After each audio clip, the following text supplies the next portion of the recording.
करे, इतना फर्जीवाड़ा नहीं होने देंगे। नहीं, लेकिन लेकिन क्या इन सभी ऑफिसेज की जानकारी मिनिस्ट्री ऑफ कॉर्पोरेट अफेयर्स को और दूसरे मंत्रालय को देनी जरूरी है क्या? तो बिल्कुल जरूरी सरकार, है, बिल्कुल। आज झारखंड मान लीजिए सरकार को कि इसकी जान। क्यू भाई नेटवर्क चैनल आपका राष्ट्रीय स्तर का चैनल है। आप उसका कार्यालय अगर झारखंड में खोलिएगा तो क्या राज्य सरकार को सूचना नहीं दीजिएगा कि आपके राज्य में हमें कार्यालय खोलने जा रहे हैं? आज विश्व भारती जन सेवा संस्था राष्ट्रीय स्तर का एनजीओ है, हमने महाराष्ट्र में कार्यालय खोला, तो क्या महाराष्ट्र सरकार को हमको जानकारी नहीं देना पड़ेगा? बिहार में हम अपना कार्यालय खोले तो क्या बिहार को जानकारी नहीं देना पड़ेगा? उसके बाद जो ईपीएफ कटता है इन लोग के वर्कर्स का, जो इन लोग बोलते हैं नाम अलग अलग भले दे दे, लेकिन वो ईपीएफ ही कहलाता है। ईपीएफ का जो पैसा इनका कर्मचारी का कटा, नियमतः वो पैसा राज्य सरकार के ईपीएफ कार्यालय में जमा होता है। भले ही आप हर राज्य में काम कर रहे, लेकिन जिस राज्य में काम कर रहे वहीं पे जमा होता है। इन लोगों ने ईपीएफ का जो कर्मचारियों का पैसा था, फ्यूचर फंड तो हम लोग का खा ही गए, वो भी पैसा राज्य में नहीं जमा करके लखनऊ में जमा करवाए हैं। ये भी मतलब गलत है। ये सारी चीजों को हम लोग दे रहे हैं, जब लगे हैं तो पूरा ऑपरेशन होगा इनका। आप खुद ही बताइए, आप तो सब जर्नलिस्ट हैं, आप क्यू भाई का एक कार्यालय रांची में खोलने आइए, क्या आप राज्य सरकार को ये दीजिएगा कि नहीं दीजिएगा कि आपका कितना एम्प्लॉय यहाँ काम करेंगे, कितने आपके लोग रहेंगे, ऑफिस आपका कहाँ है, उस ऑफिस का रेंट कहाँ होगा, बिजली बिल का, ये सारा चीज नहीं दीजिएगा क्या? सहारा तो पैसा लेने के लिए कार्यालय खुला था। तो यही स्थिति अन्य अन्य राज्यों में जो कार्यालय है उसका भी होगा? मुझे संदेह है। झारखंड का तुमको जवाब मिल गया, अभी बिहार का आरटीआई में लगा रहा हूँ, मंडे को आरटीआई चला जाएगा, बिहार से मैं रिपोर्ट ले रहा हूँ, सारे दस्तावेज में सौंपूंगा सुप्रीम कोर्ट को। कि कौन सा खिलवाड़ इस देश में चल रहा है। अब सोचिए कि झारखंड का हम लोगों का अंदाजा है सर कि यहाँ पे 25 से 30 हजार करोड़ रुपया लिया गया है। जिस राज्य से इतना पैसा लिया जाए और उस राज्य को एक खबर ना हो, ये तो बड़ा गंभीर मामला है ना, कि हमारे राज्य से इतना पैसा कलेक्शन हुआ। आज एलआईसी भारत सरकार की कंपनी है, एलआईसी का कार्यालय झारखंड में भी है, हर जगह पूरे देश में है।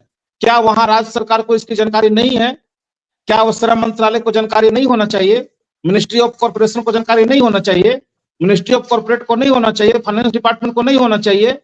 यहाँ गृह मंत्रालय को जानकारी नहीं होना चाहिए? हम भी कॉल इंडिया का एम्प्लॉइज हैं, हम लोगों का भी करीब करीब 10 राज्य में कॉल इंडिया काम कर रहा है, कहीं बीसीसीएल है, कहीं ईसीएल है, ईस्टर्न कोलफील्ड लिमिटेड है।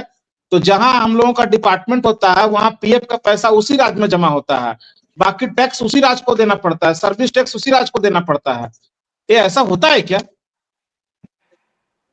नहीं, तो अगर मान लीजिए कि कहीं पर किसी राज्य में सहारा का ऑफिस होगा, फर्ज कीजिए, तो या तो उनका खुद की प्रॉपर्टी होगी या रेंट पर होगा। अगर रेंट पर होगा तो उसके सब रेंट पर है तो उसके एग्रीमेंट होंगे जो जो वहां का जो जुडिशियल मजिस्ट्रेट होगा उनका एक एग्रीमेंट होगा, वो स्टाम्प पर होगा।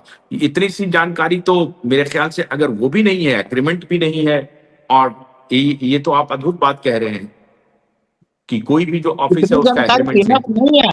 मान लीजिए कि मकान मालिक से हमने ये किया कि ठीक है मकान हमको दीजिए, हम आपके कार्यालय घर में अपना ऑफिस खोलने जा रहे हैं, और उनसे रेंट फिक्स कर लिए। ये मेरे और उनके बीच बात हो गई, मकान मालिक से और मेरे से। इसकी सूचना राज्य सरकार को भी तो होनी चाहिए ना कि फलाने जगह पे सहारा का कार्यालय चल रहा है, उसके जो एम्प्लॉइज काम कर रहे हैं उनका ईपीएफ तो कट रहा है, वो राज्य में आना चाहिए ना। नहीं, राज्य सरकार को जो सूचना होती है वो तो जैसे ही आप रजिस्टर्ड स्टैंप पे चले जाते हैं तो वही एक सूचना का माध्यम होता है। इसके लिए जरूरी नहीं है कि उस वहां के डिस्ट्रिक्ट एडमिनिस्ट्रेशन को सूचना दे कि मैं यहाँ ऑफिस खोल रहा हूँ। ये तो चाहिए, फाइनेंशियल सेक्टर में बिल्कुल होनी चाहिए। जितना भी कार्यालय खुलेगा राज्य सरकार के नॉलेज में होना चाहिए। अरे मैं बात कर रहा हूँ सुबह से लगातार, ये तो बड़ा संगीन अपराध है। 25,000 30,000 करोड़ रुपए झारखंड से लोग लूट के लेकर चले गए और उनका कार्यालय का रजिस्ट्रेशन यहाँ का डाटाबेस में मिल ही नहीं रहा है। ये तो ये वकील साहब हैं हमारे साथ, ये वकील साहब थोड़ा बताएंगे कि इसमें प्रावधान क्या कहता है साहब, कि अगर आप फाइनेंशियल ऑपरेशंस करते हैं तो उसके लिए डिस्ट्रिक्ट एडमिनिस्ट्रेशन से लेकर के उच्च पदस्थ जो सरकार के ऑफिसेज हैं वहां तक आपको इसकी सूचना देनी है, जरूरी है। सबसे पहले पाठक सर, कुशवाहा सर, शुक्ला साहब और सभी लोगों को मेरा आदर प्रणाम। सबसे पहली बात है सर, एग्रीमेंट जो होता है वह दो पार्टी के बीच में होता है।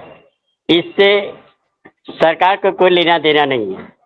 पार्टी मकान मालिक जो रेंटर जो होता है सर, उसको अपने रेंट से मतलब है। वह कैसे रहता है, किस रूप में रहता है, उसको अच्छा बिजनेस होना चाहिए, अच्छा काम होना चाहिए, तभी रेंटर रखेगा, नहीं तो रेंटियर को तो भगा देगा। अब रह गया यहाँ पर फाइनेंशियल पोजीशन की बात है सर, कि फाइनेंशियल पोजीशन में रजिस्ट्रेशन है, लेकिन गवर्नमेंट को जानकारी नहीं दी गई है, तो ये सबसे बड़ा फ्रॉड है सर। और तीसरी बात यह है सर, जब एक अल्केमिस्ट नाम का एक फाइनेंशियल कंपनी थी, जब यहाँ पर झुमरी तिलैया में खोला गया और 9 दिसंबर 2012 को जब उस पर रेड हुआ, तो उसका ऑफिस आज तक बंद है। किंतु वही सहारा इंडिया पर कई जगह रेड हुआ, लेकिन कभी सरकार ने उसको बंद नहीं किया, कभी सील नहीं किया। ऐसा क्यों? ये तो सरकार की मिली भगत है, तभी उसको रेंट पर चलने दिया। हम तो यही कहेंगे सर। हमने आज ऑलरेडी सरकार को पत्र लिख दिया है कि इनके कार्यालय अवैध हैं, इनको तत्काल बंद किया जाए, और जो कार्यालय में काम कर रहे हैं डिफेंसिव सुधारने के नाम पे 400-500 रुपया पर सर्टिफिकेट ले रहे हैं, ऐसे लोगों को पकड़ के तुरंत गिरफ्तार किया जाए। हमको बहुत सारा प्रूफ भी हाथ लगा है, जिसमें सादा कागज में ये लोग प्रिसीडिंग दे रहे थे रिन्यूअल का पैसा लेकर, वो सारे प्रूफ हमने बढ़ा दिया है। कुछ गिरफ्तारियां तय है कि जल्द से जल्द होगा और कार्यालय भी बंद होंगे। हमने पत्र लिख के भेज दिया, देखते हैं राज्य सरकार क्या करता है। अच्छा, जो मान लीजिए पुराने स्कीम में जो पैसे लिए जा रहे हैं जिसकी अनुमति है, या टोटल जो भी सहारा झारखंड में स्टार कोऑपरेटिव नहीं चलता है। ये राज्य जो जहाँ के अलाउ होता है उसमें आपका गुजरात है, राजस्थान है, बाकी राज्य हैं। झारखंड में इसका अलाउ नहीं था, इसीलिए स्टार कोऑपरेटिव यहाँ नहीं चला। 3 सोसाइटियां यहाँ चली है। वो 3 सोसाइटियों में दिल्ली हाई कोर्ट का आदेश जो आया था मार्च 2022 में कि इसमें आप नया पैसा नहीं ले सकते और रिन्यूअल भी नहीं ले सकते हैं, उसके बाद भी लोग रात के अंधेरे में रिन्यूअल कलेक्शन करवाए हैं। काफी एविडेंस मेरे पास आ चुका है, कल से वही तलाश रहे थे। सारे चीजों को लेकर के हमने बढ़ा दिया है आगे। ये तो कंटेम्प्ट ऑफ कोर्ट हो गया। ये तो कंटेम्प्ट ऑफ कोर्ट हो गया ना। अगर आप नया अकाउंट, ये बोलेंगे कि नया अकाउंट हम नहीं ले रहे हैं, लेकिन आप रिन्यूअल भी नहीं कर सकते हैं, मतलब री इन्वेस्ट भी नहीं कर सकते हैं। बिल्कुल। और मजे की बात और सुन लीजिए कि एक ही कार्यालय में सहारा कॉमर्शियल भी चल रहा है, सहारा इंडिया पार्टनरशिप फॉर्म का जो था वो भी चल रहा है, और आपका कॉमर्शियल कोऑपरेटिव 3 कोऑपरेटिव का कार्यालय एक ही में घुसा कर रखे थे। सिग्नेचर एक ही आदमी है, जो मैनेजर है वही सब पे सिग्नेचर कर रहा है। इस तरह का फर्जीवाड़ा हुआ है। तो सुदामा राय जी तो कम्युनिस्ट पार्टी से संबंधित हैं, और कम्युनिस्ट पार्टी को अगर वो कॉल देंगे तो उम्मीद तो की जानी चाहिए कि वहां भीड़ खड़ी होगी। और इसमें चूंकि छोटे निवेशक हैं, गरीब निवेशक हैं, ऐसे निवेशकों की तो भीड़ लगनी चाहिए। तो क्या अपेक्षा रखते हैं, कितनी संख्या आने की उम्मीद है कल? क्योंकि आपके कल की रैली बहुत कुछ दिशा तय करेगी निवेशकों के भाग्य की। भीड़ तो होगा सर पटना में। बिहार के लोग लड़ाकू होते, हमने पहले भी कहा था। लोगों को पता नहीं था, चूंकि बिहार झारखंड के लोग काफी भोले भाले भी होते हैं। आप पर भरोसा किए तो आंख बंद के किए। सहारा इंडिया ने परिवार का नाम दिया, सब लोग समझ के चल रहे थे कि हम एक अच्छे परिवार से जुड़ करके फाइनेंशियल कंपनी में काम कर रहे हैं, उससे अपनी आजीविका चला रहे हैं, घर चला रहे हैं।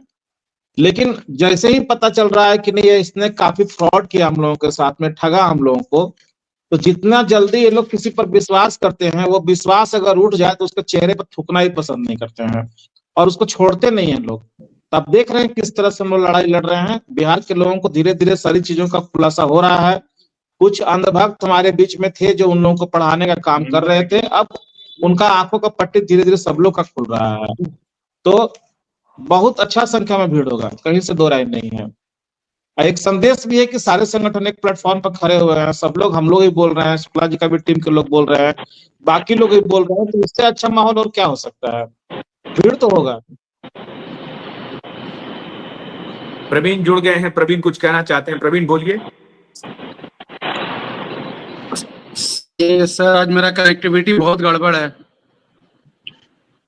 अच्छा मैं जोड़ ही नहीं पा रहा हूँ। अच्छा ठीक है आप लोग हम अपने मोबाइल में ज्वाइन करते हैं, थोड़ा सा यहाँ से निकल रहे हैं, कुछ काम है, आप लीजिए। हाँ कोई नहीं, ठीक है। आपको आवाज आ अभय रही है, आप बोलिए।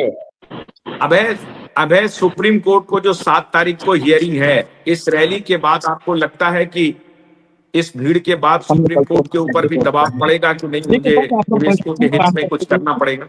अपने